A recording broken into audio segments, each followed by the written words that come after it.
Hey everybody, welcome to another episode of Cato in Motion Plays. We are your hosts. I'm Cato in Motion, and this is Producer Mike. Say hey, Producer Mike. Hey! What's up?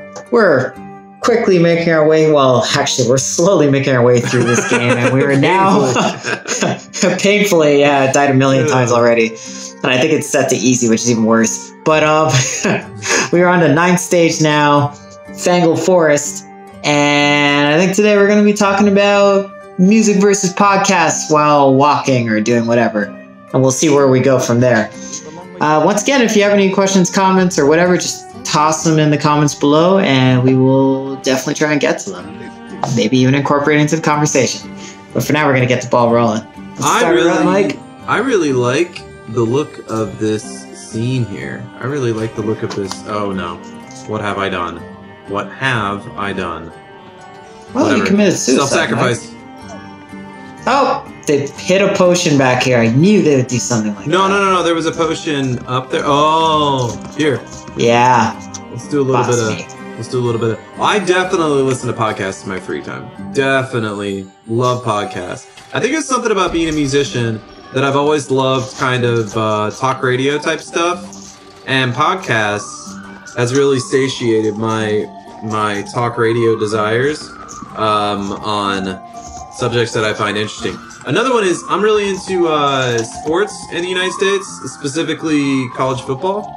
And when you live in Belgium, believe it or not, that's not like something that a lot of people here are particularly interested in for obvious reasons. You know? True. Yeah, to get the opportunity to kind of follow closely the university I graduated from, because they're really good at football. It's kind of nice, yeah. I was wearing their shirt in the last stream too. Probably wear Ohio State gear as we stream from time to time. But yeah, to be able to follow a podcast, guys who are living in Columbus, who are journalists on the beat, as they say, that's the lingo. I don't know, it's cool to keep tabs on way too much detail, by the way. It's not all about football. I mean, it's all about football technically, but a lot of it's about recruits. Because with the college game, obviously, you only get your players for 4 years.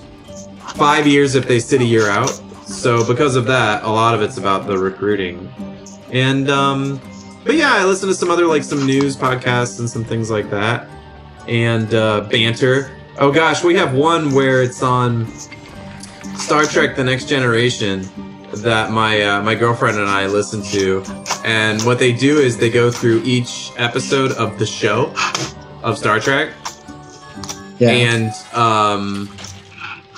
right, and so they follow along with it and do commentary and this and that on the show, and it's really nerdy, but at least the hosts are really embarrassed to have that show. So I'm embarrassed that I listen to it, but it's like a guilty pleasure, you know? So, I don't know, man. I'm all in on podcasts. I love podcasts. I do listen to some music when I walk around, especially chill hop. That's like my new favorite genre. Because it's my walking music, you know? It makes me feel cool. It makes me feel real cool. Makes you feel like you're walking on sunshine. Yeah, right? Or rain. There's a lot of chill hop that's rainy, you know? You know what I'm saying? Yeah, so. Fair enough.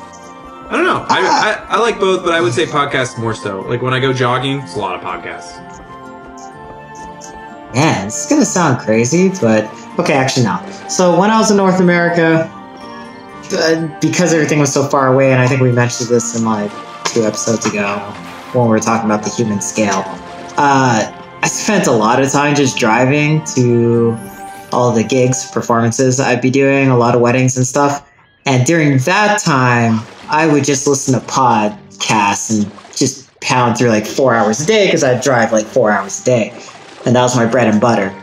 But now that I live in Europe, oddly enough, I find myself not listening to anything. Not listening to anything, observing the silence, yeah? Yeah, like just interacting with my surroundings more, being more observant, sometimes just saying hi to people on the street. Like, people are kind of more talkative here. Arguably more friendly. People are more talkative here? I mean, Canadians are talkative, but it's kind of like the the song and dance talkative. Oh, nice weather, blah blah blah. BS, no offense, guys. Just see, I have the opposite. I'm not really experience. into that. I think people are more quiet here on the street. Like, it's just a quick bonjour, and then you're on your way. Maybe it's because I suck at French. Could be. I don't know. I mean, that certainly has not helped my cause. Like, I often kill the conversation very quickly. I know bonjour. I'm really good at that. Yeah, and ça va, yeah, bien, oh, comme ça. All right, later. What are we doing here, by the way? I sorry to interrupt. I'm just trying to think, like, what is going on? We're drowning. Like, we're drowning. I'm fine. Maybe we're supposed to keep going down? No, we're not. We just need a platform. Yeah, so anyways, I generally don't listen to much. And if I do choose to listen to something, it's probably music. Nowadays, I just find the podcast that I was really into, like, I really love Pod Save America. Don't ask me why, I'm not American, but, you know, I love John Lovett and John Favreau and blah, blah. They're actually pretty entertaining, but it's a lot of negative news. I think I figured it out, by the way. Wait, what? This boxes float. That's handy. I'm just trying to stay away from negative news. I'm not really reading even newspaper articles or anything like that, because it's just like, well, what are you gonna tell me, really? COVID's still here. Guess what, guys? It's probably gonna be here for like a solid 2 years, and long after that, because it's the flu and it mutates. So even after we have a vaccine, it's not like it's just gonna go away. Yeah, we'll not see. to be the doomsayer, but you know, this is why we have yearly flu shots. Just saying. And I'm just kind of sick of hearing that. Like, yeah, life's still going on, and I kind of just want to enjoy the time I have now and enjoy the things that are in front of me, the people that I can see or talk to online. Well, there's a million podcasts out there. I'm a lot happier. The only pushback I'll give is there's like a million podcasts out there, so you can do ones that are nothing about news, you know. That's true. Like my favorite podcast is about college football, you know, and they acknowledge that the coronavirus exists, but they try not to talk about it because it's actually their mission to give us, the listeners of that podcast, a little bit of an escape, you know? Like, hey, let's talk about college football and pretend like the world's gonna represent something normalish, you know? So, I don't know. Yeah, no, I hear you. Like, obviously I can listen to other things. It's like us, you know? This is basically like a podcast with games, you know? So. I guess it's weird because people are watching me like sitting here playing games and streaming, but I'm very big on maximizing my time. So if I'm going to listen to a podcast, I have to be learning something.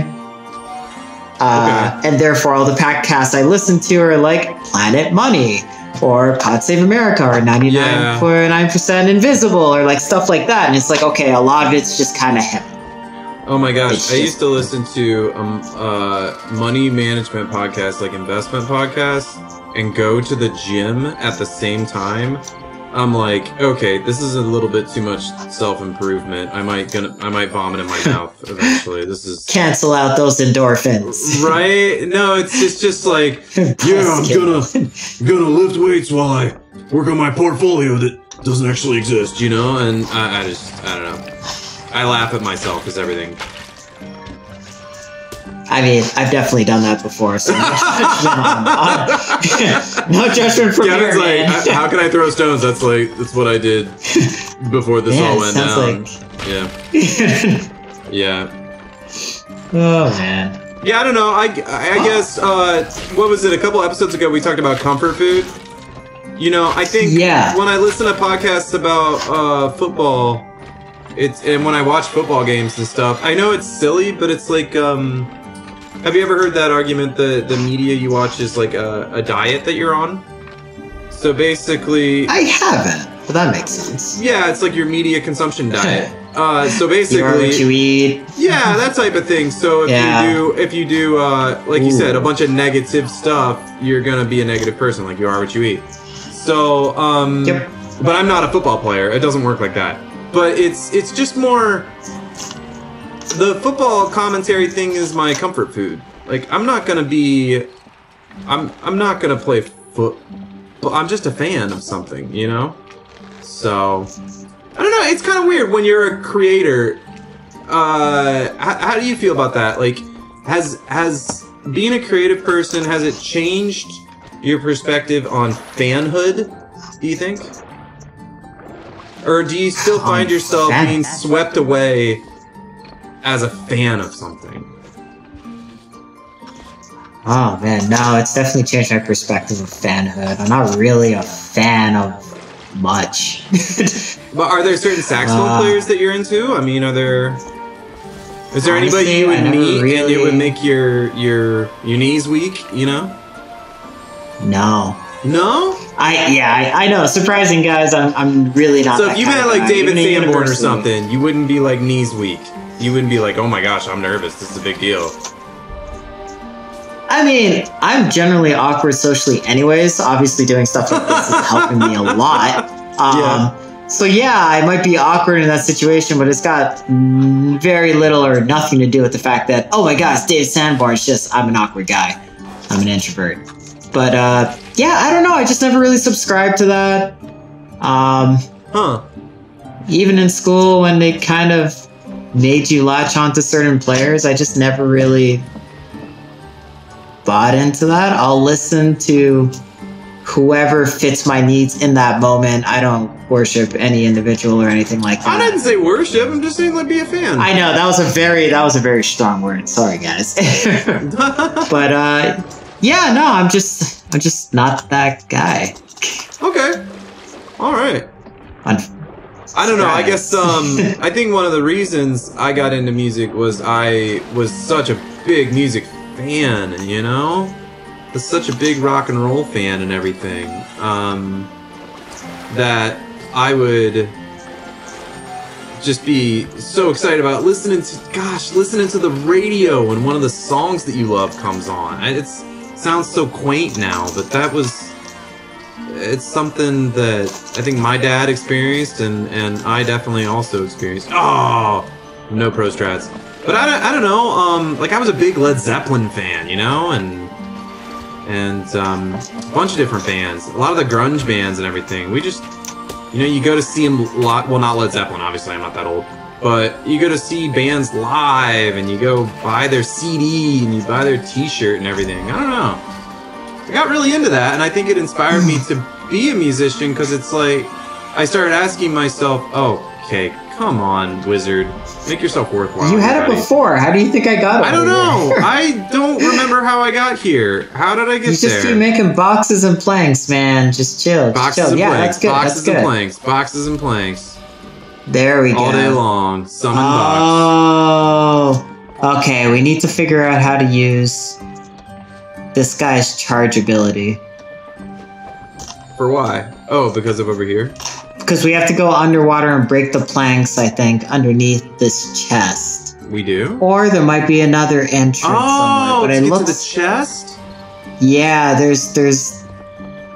I don't know, let's just go down there. It's probably simpler than that. Sorry, I'll move this junk. Oh my gosh, well... Sorry, I'll do some spring cleaning.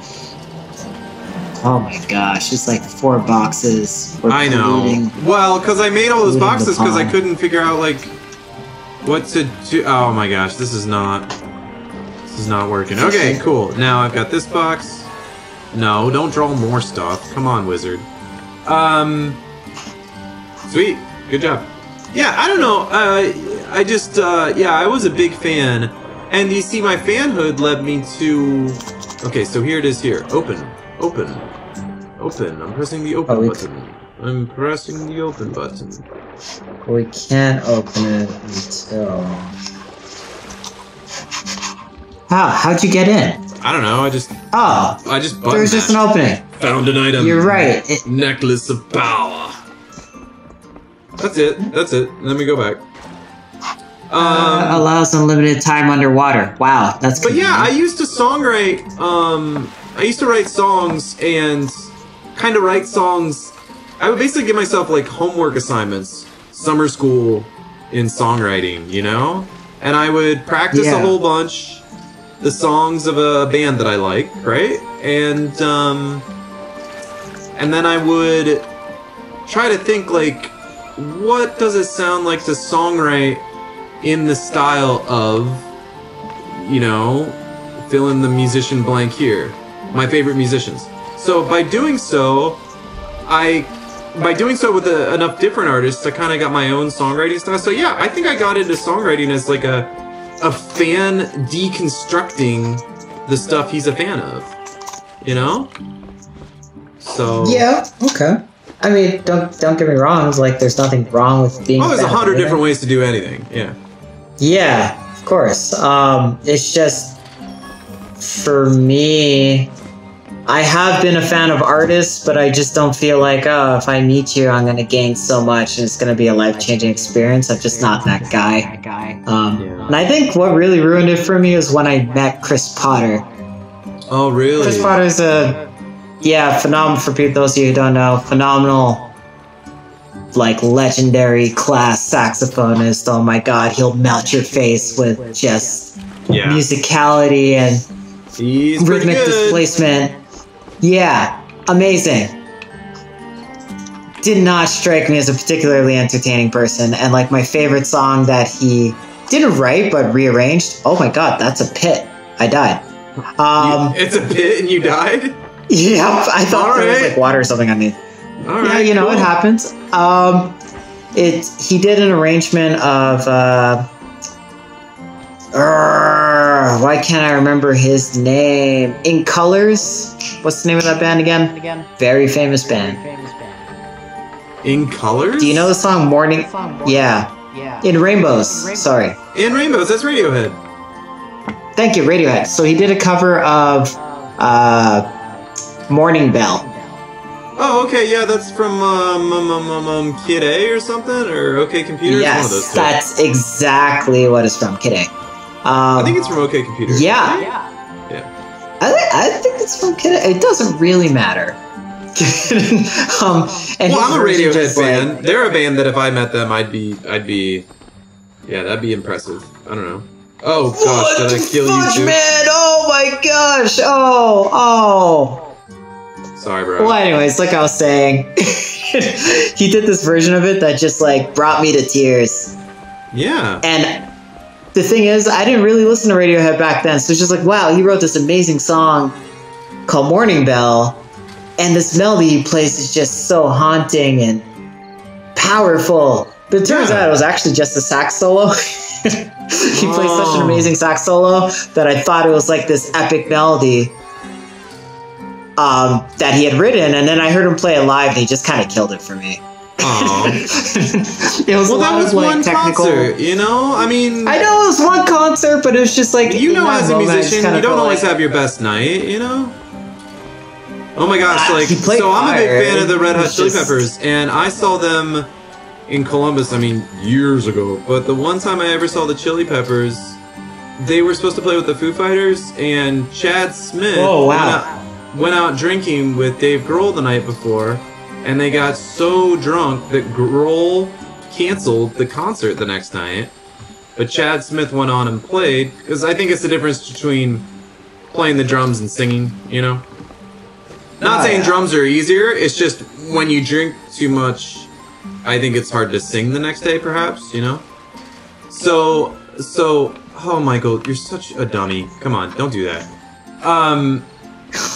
So anyways, so Chili Peppers played that night, and Frusciante, Flea, and Chad Smith were all really impressive, but I was really underwhelmed with Anthony Kiedis' performance that night. But I think he just, I don't know, was on tour and was tired, and people are, you know, human. Like, it doesn't sound like the record. Well, you know, it's not gonna sound like the record. So yeah, I think the expectation nowadays is that, look, records are great. You might love the song on the record, but if you're gonna go pay $100, $150, $200, $300, $500 to go see some band perform, it better be better than the record. It better be an experience you can only have live. Well, I didn't spend that much money. I think I spent $50 or something, you know? I know. I mean, like, it depends on the concert, right? You just killed yourself. I'm dead. Oh. Yeah, well, you know. I mean, you sped this up, really. Yeah, I hear what you're saying, but like, for example, like to go see Kanye. I saw Kanye for his Yeezus tour. Absolutely hated the album. Not my cup of tea. I understand that he was taking like West African influences from, I forgot what style of music it's called, and incorporating it into like hip hop and then creating this new sound, and was telling like... So what was that? Tell me the story. Yeah. So yeah, anyways, did this album. Pretty sure it's like got a whole bunch of Christian, I don't even want to say undertones. It's like pretty obvious. Yeezus, cool. And I hated the album, but he was coming to town and I told him, well, if you know what, I'm just gonna get tickets for this thing. Let's go see this concert. It was like $250 a ticket. I was like, wow. Holy smokes, this is brutal. Holy it was smokes. brutal. But in that concert, I got to see Kendrick Lamar, who opened for him at the time. And I got to see Drake, who came out and did a few numbers. I'm like, whoa, this is well worth my money. And it was like a 3-hour and something 40-minute concert because Kanye goes on these rants all the time. I had the time of my life, man. The stage design for that concert blew my mind. He brought a bloody mountain that would like transform and transfigure depending on the different scenes. And then at the end, at the climax of this concert, the mountain opens, a bright light shines, and Jesus walks out and unmasks Kanye. He was masked this whole concert. You did not see this man's face. And that's the climax of the concert, and my mind was just like blown. It's like, I hated this album, but now I respect it. And now I love you so much more, Kanye. That was brilliant. Moments like that, that's what I pay for. Woo! I almost died there. Nice work. It's like nice save. Don't die. Man. No pressure. I got this. Amazing. Yeah, man. I'm a pro at this. All right. Well, you know, it's interesting that you talked about Kendrick Lamar being on that bill. The thing... The Chili Peppers story I told earlier, and again, I think Heat has just had an off night. I'm not trying to talk trash, you know. Touring, same thing about the not easy. Thing, people. But it could be a real drag.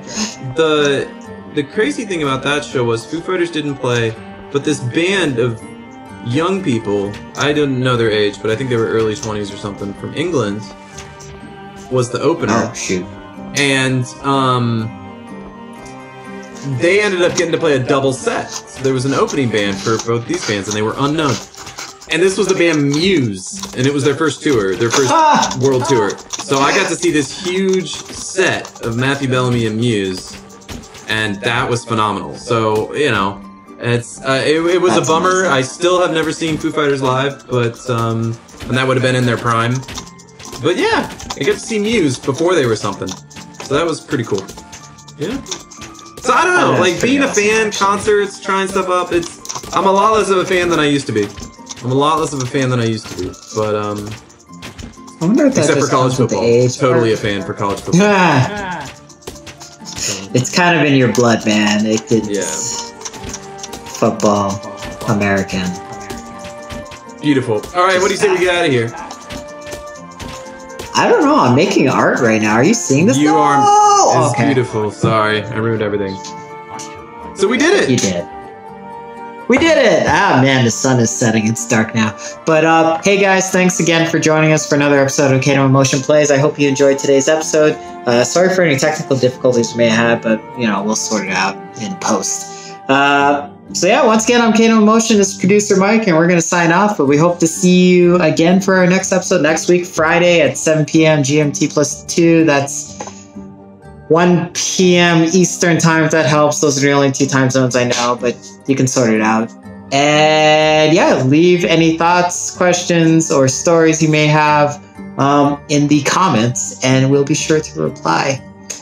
So until next time, have a wonderful weekend. See you guys.